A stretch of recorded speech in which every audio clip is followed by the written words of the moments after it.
Good morning, everyone. This is your walking student, Remy Gamonera from Shuttle. So, see you later, guys. Ako lang tawad ako. So, ibuhatan ako dito sa beach house. Bye! So, first akong gibuhat. So, kanina tayo wala ako kabalongan. Ano yung ilapos ani? Piskot at tayo. Wala ko yung kabalong. So, muna akong gibuhat na nilihig ko.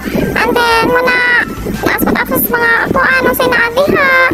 So, ako ay gibili na ni Kuya kay kuan man, kanang pretty man.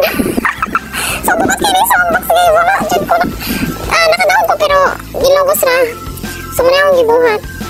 So, dali sa gawas bali, ang ginagisapot ko, marang kung trahoran ako ning hangin, kaya utrong ko mapalit sa hangin. So, magbalik-balik yun ang sagbot, ani gisapot, dyan sa sagbot.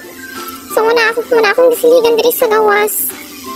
So, every weekend namin diri sa beach house. Kay para mapuy-an pud mi diri.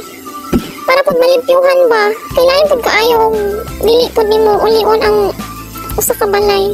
Charis. And then so muna diri na ko sa CR, naglimpyo ko. So last time ako mo siya gilimpyan mo nang churba ra rin ako diri. Charot. So muna di kuan ra ni magic ra na ako og paglimpyo para wala na hassle. So wala na ko gamitin mayatik kay murag attack yun dito sa mayatik. Kay dili pa attack yun kay napay kapaabot na ako. And then wala akong version na ako. Di pagawas ako kusog para lang makuha ni mga boling diri.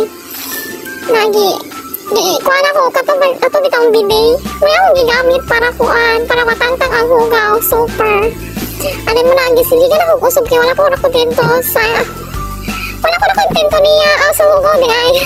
So muna ako nang gitrapuhan kay dili ko gusto mapansya. Gusto na ko trapuhan gud siya.